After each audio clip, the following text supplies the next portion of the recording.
of cardio, such as taking a walk at the park, running on the treadmill, or even taking your dog for a walk around the neighborhood. Or if it's could go to the gym and say you're maxing out on squat, deadlift, whatever it may be, or say it's doing push-ups in between commercial break, some type of cardio, some type of exercise, whatever it is. It releases these hormones in your brain called endorphins and dopamine.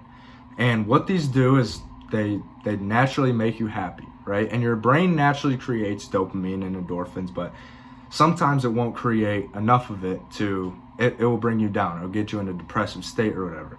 And dopamine is actually nicknamed the happy hormone because what it does is it makes you happy, and it sends those waves to your brain that's like, wow, like I just accomplished something pretty much. And working out is one of the best ways that you can actually create these hormones and, you know, feel good and whatever. So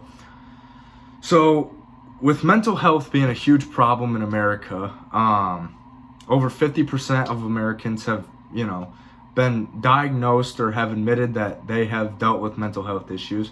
I would say that exercise will and can improve your mental health. So just why not do it, you know? A little backstory on me. When I was in 8th grade, I weighed 265 pounds. I was 5'8". I was just a little meatball running around the streets. And I ate whatever I wanted, you know? My parents, we would go out to eat a lot, and I had very little exercise going on in my life. And during this time period, I would say elementary school, middle school, I didn't really think much of it. I was just kind of like, yeah, I'm a better kid.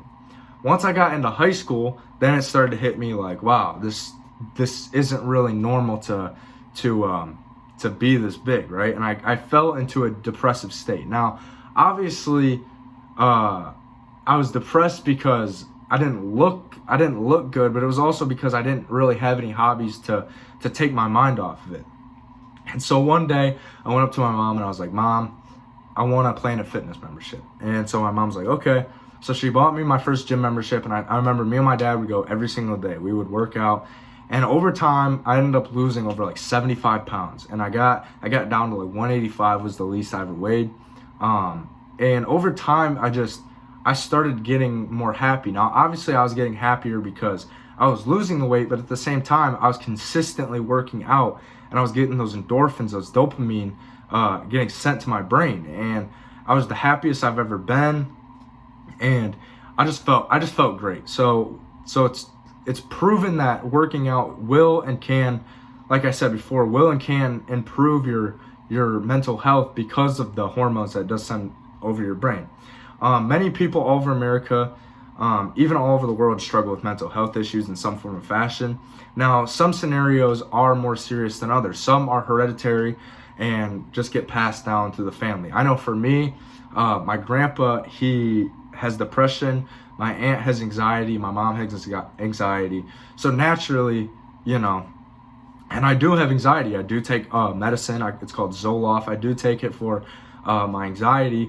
And, you know, stuff like that, you know, you can't just tell somebody, hey, go work out and your problems are going to be away. That's not what I'm saying. But what I am saying is that it is very easy to, when you get in that depressive state, to just hide in your room. You know, you can hide in your room, or you can, you know, eat like crap or whatever. And all I'm saying is that when you get exercise in, it naturally will make you feel better. You know, mental health can be caused by a lot of things. It can be caused by trauma, past trauma, current trauma, and maybe, like I said, maybe you were just born with it. The list goes on and on and on. But how can you resolve it, right? Now, like I said, there is medicines you can take. Like I said, I take Zoloft. But also, just finding a hobby. I mean, working out, it's kind of like me and my mom call it. It's kind of like a double whammy. You know, working out makes you like feel good, makes you look good, and just naturally overall just creates a better lifestyle, you know? So according to the U.S.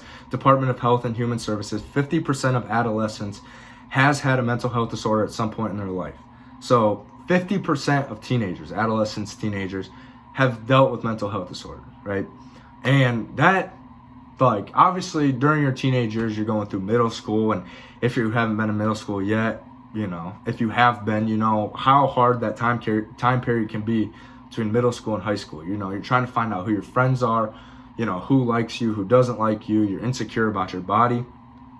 And it actually states right here that 41% of teenagers have in America is ashamed of their body. So it says that it's basically saying that these kids they're ashamed of their body during this time, even if they're too skinny or they're too big or acne on their face or whatever. Obviously all of them are just ashamed with their body. So basically what it's saying, so going to the gym, right, will increase the body part of it by you can lose weight, you can build muscle, you can do all of that, but at the same time you'll feel great, because at the end of the day you can be like, wow, I hit the gym today, I feel great about myself. And you like at the end of the day you're like, wow, I feel great about myself because I got some type of exercise in. And basically what I'm saying is, like, you don't feel like a loser at the end of the day, basically is what I'm saying. That's not what I mean, but that's basically what I'm saying. So at the end of the day, what we have learned is we learned that mental disorders can be hereditary. Like I said, my grandpa has depression, aunt has anxiety, my mom has anxiety.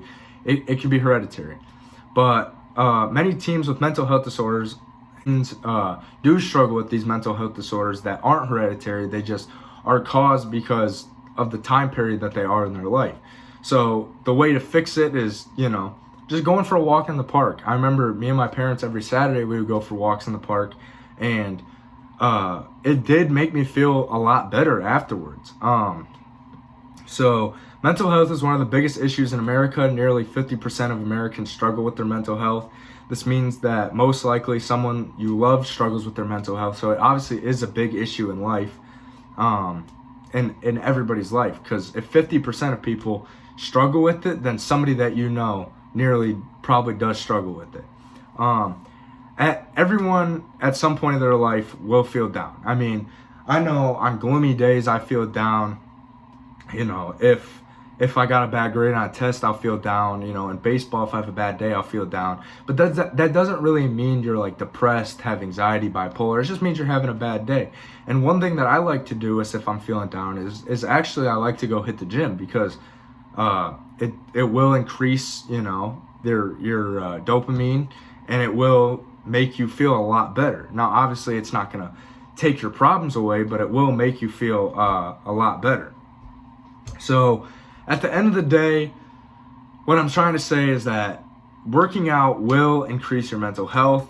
I'm not saying it's an ultimate fix. I'm not saying if you're feeling like suicidal or anything like that, I wouldn't say, well, if I work out, my problems will go away. No, at that point you should, go see a therapist or something like that. But if you're just having a rough day, if you're having a rough patch, I would try working out. I would try working out for a week and then see just how you feel. Because I bet you will feel a lot better. So this is Eric Perry. This is my speech on, my persuasive speech on the conflict and resolution. And thank you for watching.